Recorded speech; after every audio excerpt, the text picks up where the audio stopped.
and welcome to Through the Drama. Kris Harrison and Lauren Zima coming to you from the home office in Austin, Texas. Whether you're watching on Dr. Phil's Merit TV, you're listening via podcast, we are so grateful you are here for day one. LZ, happy premiere day. Happy premiere day. We are so thankful. On our old podcast, we always used to say we're coming to you from the home office in Austin, Texas. Yeah. Well, now it's the home studio. We have a lighting grid in our ceiling beams. We are so excited to be broadcasting from Austin. And what is this show?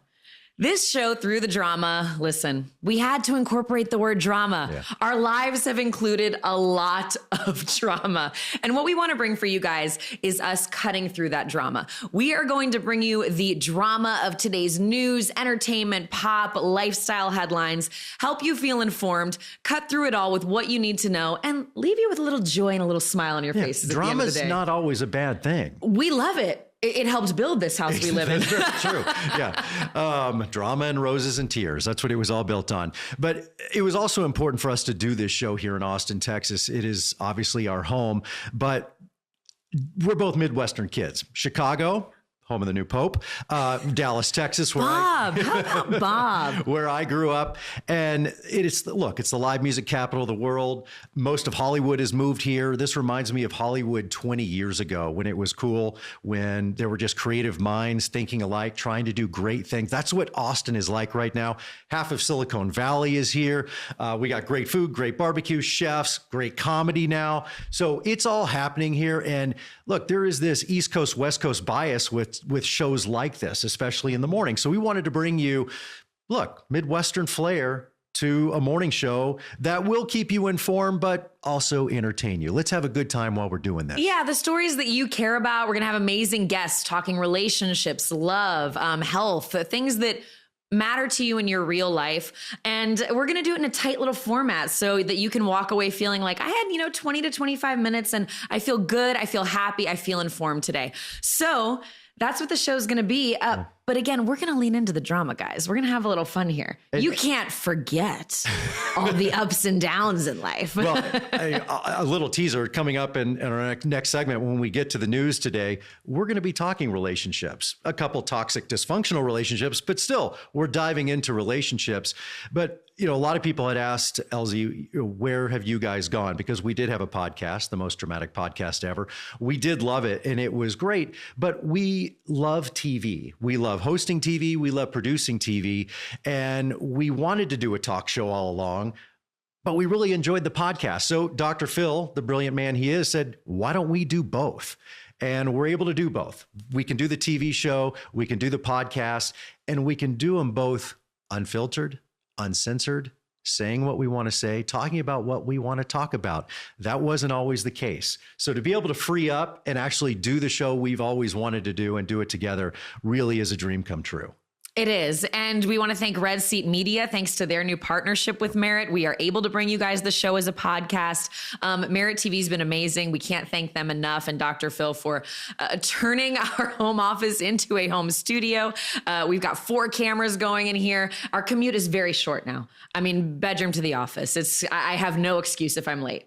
And we'll take a shot. Lynn, our director, who's punching up this show. Let's take a wide shot of the office. You see Deb over there, who's with us each and every day, producing with us.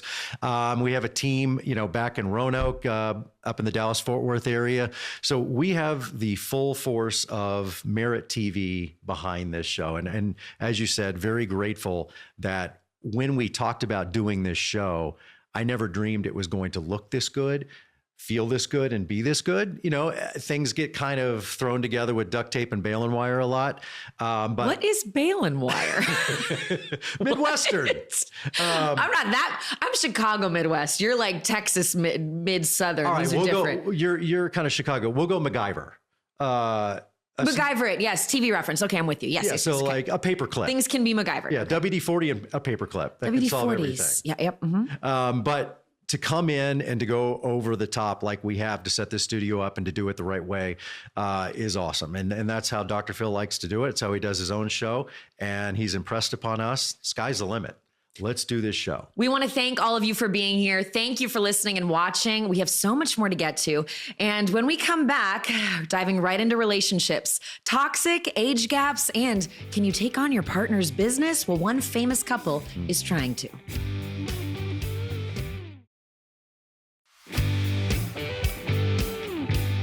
Welcome back to Through the Drama. It's time to take you through the news. Yes, our spin and us cutting through, giving you our perspective, since, of course, we both have backgrounds in journalism, on what you can believe about the news sometimes, what we know from the behind the scenes of the news, and the dramatic news that keeps us talking. So first, we want to start with, if you've been living under a rock, I am so rarely aware of what's going on in the sports world, Right. but when something has made its way through that zeitgeist to me, you know that means it's big news. So football coach, Yes. Bill Belichick. Legendary football coach, Bill Belichick. It seems he's one of the best. The New England Patriots, the dynasty, him and Tom Brady, they won all the championships, is now the head coach at the University of North Carolina. But he's really making headlines for his relationship with 24-year-old Jordan Hudson. She is a beauty pageant queen. And if you missed it, she sort of infamously interrupted a recent interview that he was doing with CBS, told the reporter what Bill would or wouldn't talk about. Now, I kind of thought this might be dying down a little bit, but it exploded again over the weekend. Yeah. What blew my mind, and I know you were getting different things in your feed than me, so we'll get into that. But Jordan Hudson placed third in the Miss Maine pageant. While we were all away this weekend, during this entire debate, this story just won't go away because they won't let it stop. And by the way, we kind of buried the lead too. Bill Belichick, we should mention, is 73 years old. Right. You did mention Jordan's 24. So a 49-year gap between these two, which is awkward enough. And they had the disastrous CBS morning show where interview. She jumped in and, she said, well, look, I'm his PR person, but it was kind of okay. Well, let's talk about disaster. that. So they are asked how they got together. Yes. She, per the clip, the way they edited it, at least, looks like she breaks in and says, we're not talking about that, which was weird to me because they had said before they met on a plane. Right. It made people wonder, were they lying about this?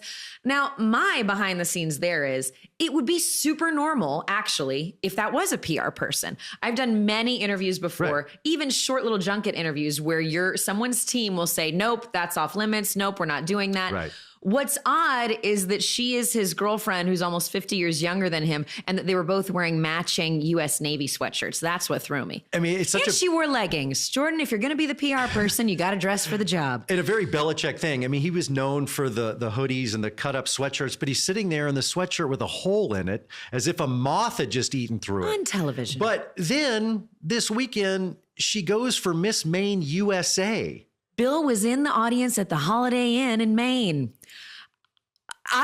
What blew my mind about this was, okay, and maybe we need to give Jordan more credit. Maybe she is such a jack of all trades and she has got a calendar and a book of business that she's balancing on a level I don't even understand.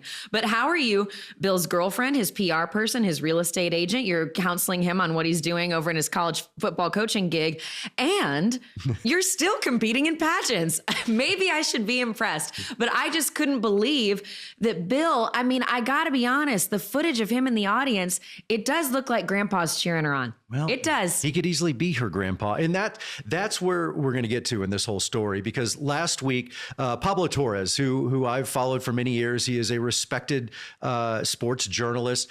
He went out on his podcast and announced that University of North Carolina has banned Jordan from the UNC campus, from the UNC football program. She allegedly, and per his sources. No, I'm saying he's reporting that. UNC quickly came out and said publicly, that is not the case. Jordan is welcome. Pablo doubled down and says, my sources, I believe them. I'm sticking by my reporting. So now we have this he said, she said. I'll be honest, none of that matters at all. Here's what this boils down to. Optics matter. This is a bad look. Optics matter in this case. Here's the situation. If he was still in the NFL and he was with a billionaire owner and wins and losses is all that matters here, this is a tabloid story. It doesn't matter. He's a college coach at the University of North Carolina. His girlfriend, he's 73. His girlfriend is about as old as the graduating seniors that just walked across the stage at the University of North Carolina probably last weekend. So again, optics matter here. People, parents like us, are sending our kids to college to be safe, to be taken care of, to be in a certain atmosphere. This is a bad look. In UNC, let me tell you something, paying him a record $10 million to coach. Do they have buyer's remorse? Absolutely they do. I guarantee you right now they're wishing they had not gotten rid of legendary coach Mac Brown, who they let go to get Belichick. I do know he lives in Texas. Yes. Mac Brown, shout out to you. They do so much great work He was with a gentleman and a great MJM man. charity here in Yes. Austin. Okay, so let me just play devil's advocate and sports unaware. Mm-hmm. If he was a professional coach, though, some of the cheerleaders on that team, for whoever that team was, would probably be in their early to mid 20s. Well, the age thing is weird. You can't get away from how awkward that 49-year gap. I'm just saying, when you're in the pro ranks, you have a job to do and it's wins and losses, and your personal life is kind of your personal life. I'm just saying, when you're in college, so here's a tie-in to all of us. They open up playing TCU next fall. Oh, yes. How do you think the college kids are going to troll nonstop Bill Belichick and his girlfriend? This will be like must-see TV. Well, maybe that's great for UNC. It's not. This Okay. I don't think this is the publicity your university This is not the wants. drama they want. Yeah. I think part of the problem is it's a new job. Part of the problem is it's a new job, and that's not a good look at your brand new job. Like you just said, they'll wonder, should we have done this? At this point, can they or will they let him go? They can. There's a buyout clause. It's gotten so bad, UNC had to hire a PR person over the PR person that's already there to handle this mess. So we'll continue to follow this mess, but he is about to sit down this Friday to do another interview with Michael Strahan and Good Morning America. Bill, let me just say this. As someone who has the scars and the wounds from the hatchet job that Michael Strahan and ABC News did to me, don't do this interview with them. It's not going to go well.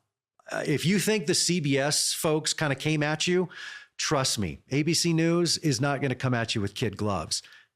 This interview will not help you. That's my advice. Let's turn to another toxic relationship. It's like you're familiar, babe. Yes. It's as if this is hallowed ground for you. Triggering. All right. So you all may remember Elizabeth Holmes. A couple years ago, her story went everywhere. Her startup company, Theranos, was known for having huge financial backing with major people behind it, including folks like Henry Kissinger and the Walmart family. She had developed technology, this box, which she claimed could take a drop of your blood and test you for all sorts of illnesses. It's been a while. Can you do it? Do you still have your Holmes? My Elizabeth Holmes. Let me look right into the camera. We're going to change the world. In one drop of blood. One drop of blood can change the world. She had that black turtleneck. She kind of wore the Steve Jobs outfit. And Elizabeth, was allegedly going to revolutionize the medical world. And this technology, if it had been real, would have. But it was not.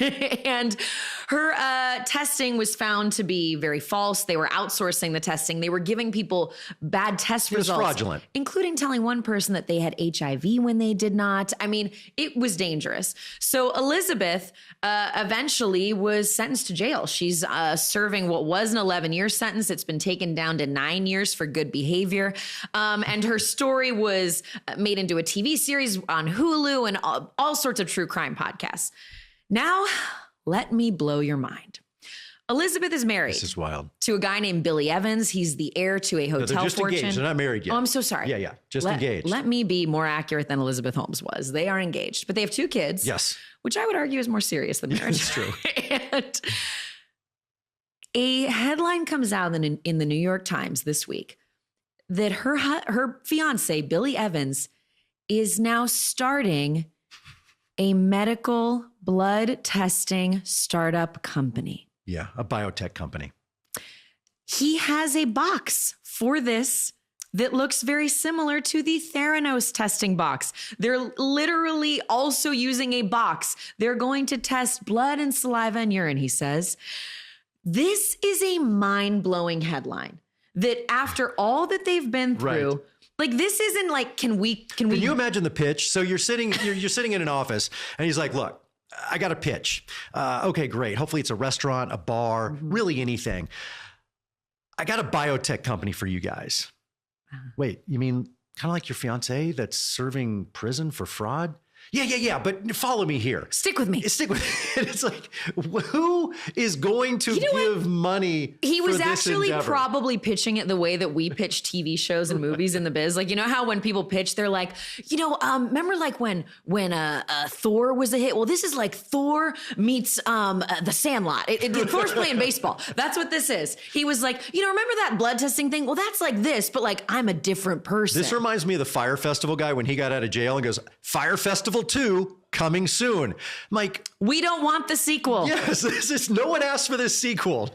This is so, the tie-in here is we're in Austin, Texas. She's serving her time down in Bryan, like 45 minutes away. Babe, get this. Billy Evans and their kids live here in Austin. I mean, we were talking about the relevancy of this show being in Austin.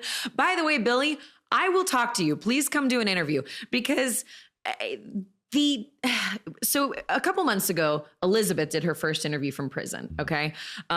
With the vending machines and all that in the room where she could talk to a reporter. And a little part of me was like, I'll be open to giving this person a second chance. I'm about 5% open because she said, I was a different person back then. Granted, she wasn't a kid, she was 30, but she said, I'm gonna do a different thing from here. Now she's doing the exact same thing. Yeah. So, well, and she can't be on the board of a public company, but they can go private. So it is a wild story. Look, the market's up today. Things are going well. I'm going to say, let's not take that income and invest. Hey, when we come back, LZ, I know it's day one, but could we win a Golden Globe? Possibly. That story next.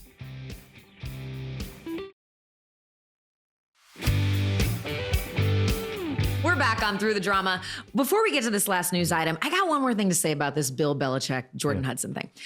Age gap relationships, okay? Now, we have an age gap. We're about 15 years apart. My rule is this, and I would love to hear from everybody at home if you agree. I think when you are one full generation removed from each other, like when you could have comfortably, not a teen parent, but comfortably and maturely been someone's parent. If you're like 35 years older than them, I think it's a no. I think it makes the relationship too hard. You have different references. You're in different life places. You haven't accomplished the same major career and kids things and all that. And it's kind of a recipe for disaster. I don't know anyone who had that big of an age gap and it went well. They are 50 years apart. Right. He could biologically be her grandfather. Very easily. At what point do you wonder, is this, I'm sorry, Jordan, is this a little bit of an elder abuse situation? Where is his family in this? I know, but people are worried. Even Charles Barkley kind of spoke out that it's not a good thing. So, all right. Well, I never thought I'd say this, but I hope all is well for Bill Belichick. LZ, over your shoulder is just one of your Emmys, but is that enough? Because now this show, yes, it's day one. So we're not the top podcast in the world, but maybe by Friday we'll be the top podcast. We could possibly win a Golden Globe this year. The Golden Globes have added an award for best podcast. I have so many problems. I have so many problems with this. Here's why. It's not because, and it's going to be coming to the Globes in 2026 really soon. It's not because of acknowledging podcasts. These awards shows should transition into new media, and other awards shows are doing it. Things like the Webbies have been around for a long time. So actually they're late to the game. It's the way they're doing it. If I'm understanding this correctly, their method, because I read it thinking, there are so many podcasts, how will they do this? Their method is they're going to take the top 25 podcasts. Yeah, according to who or what metric, we don't know. I'm not sure.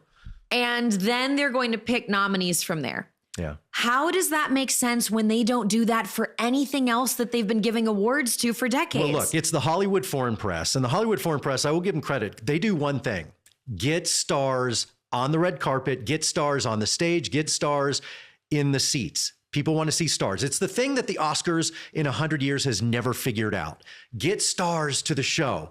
People want to see them. So their thought is, my guess is, let's get the Conan O'Briens, let's get all these people. My dream is that on the same stage, it'll be Malcolm Gladwell and the Hawktua girl. That could happen. This is what I'm saying. Mind blown. But and the thing is, okay, in all seriousness, is Megyn Kelly and Joe Rogan and Ben Shapiro going to be alongside Call Her Daddy? And are they going to be on the stage with all these people who they're in such different mindsets from, who they so regularly critique? That's drama I'd like to see. Please, I want to see Megyn Kelly's acceptance speech in front of that crowd in Beverly Hills, in front of, you think Ricky Gervais took a shot at these people? Oh my Lord, it would be good TV. Now, I will say the Globes, as you've noted, are kind of known for this. And it's a little bit like, how seriously do we want to take any of this awards show stuff? It's not like you're electing the next president. So on the one hand, okay, they've got to find a way to do it. It's not that serious, but it also speaks to the problem of awards shows for me. They have not given the most popular movies and TVs. Like, they have ratings, they have box office numbers. So why are they not going by the numbers for this, but now they're going to with podcasts? They just want to get the Smartless guys and Amy Poehler and these people to the show. And the crime junkies. I'll tell you who is licking their chops right now. That's the host, Nikki Glaser, who crushed it last year. She's coming back next year. This is a dream scenario to come out and just start tearing into the podcast world. Speaking of tearing into this, LZ, great first day. It's flown by. Yeah. Truly appreciate everybody, this team that it took to get this show on the air, to make Through the Drama happen. We are so grateful. Dr. Phil, his entire team back there at Merit TV, so appreciative. It has been a great first day, and we are going to do this again tomorrow, each and every weekday, 12:30 Eastern Time, 11:30 Austin Time on Dr. Phil's Merit TV. And of course, where all podcasts can be found. See you tomorrow.